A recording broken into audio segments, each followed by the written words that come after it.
गृहमन्त्रीसँग कसैले फोटो खिचाएर मेरो आफ्नो परिवारै हो, तपाईँलाई मसँग गृहमन्त्रीसँग फोटो छ, मेरो गृहमन्त्रीसँग यस्तो सम्बन्ध छ, मेरो परिवार हो, मेरो साथी हो, भाइ हो भनेर तपाईँहरूलाई भुकाउँछ भने देशैभरि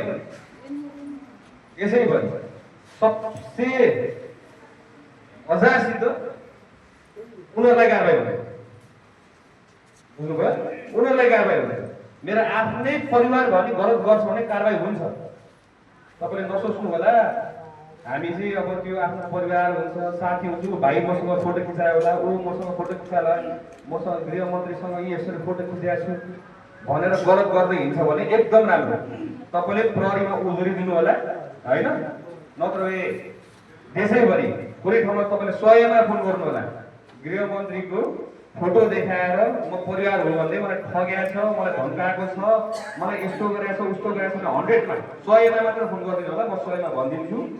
त्यो आउने बित्तिकै त्यो मान्छेलाई कुन ठाउँबाट हो त्यही ठाउँमा हामी उठाउँछौँ। उनीहरू पौडिनु पर्ने हो, कसरी कारबाही गर्नु हामी गर्छौँ।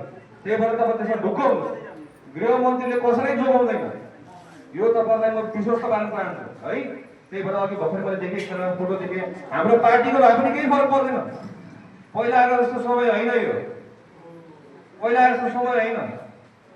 हामी कुनै पार्टीमा अहिले आबद्ध छौँ र मेरै पार्टीको मान्छे, मेरै पार्टीको साथीले पनि नराम्रो काम गर्छ, तपाईँलाई ठग्छ, होइन, गैर कानुनी काम गर्छ भने पार्टीले पनि जोगाउँदैन, गृहमन्त्रीले पनि जोगाउँदैन।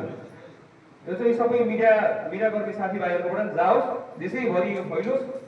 कुनै समयमा देशको कुनै कुनामा 100मा मात्र फोन गरेर गृहमन्त्रीको नाम लिएर हामीलाई धम्कायो, हामीलाई थर्कायो भनेर अलिकति फेरि एभिडेन्स पनि चाहिन्छ।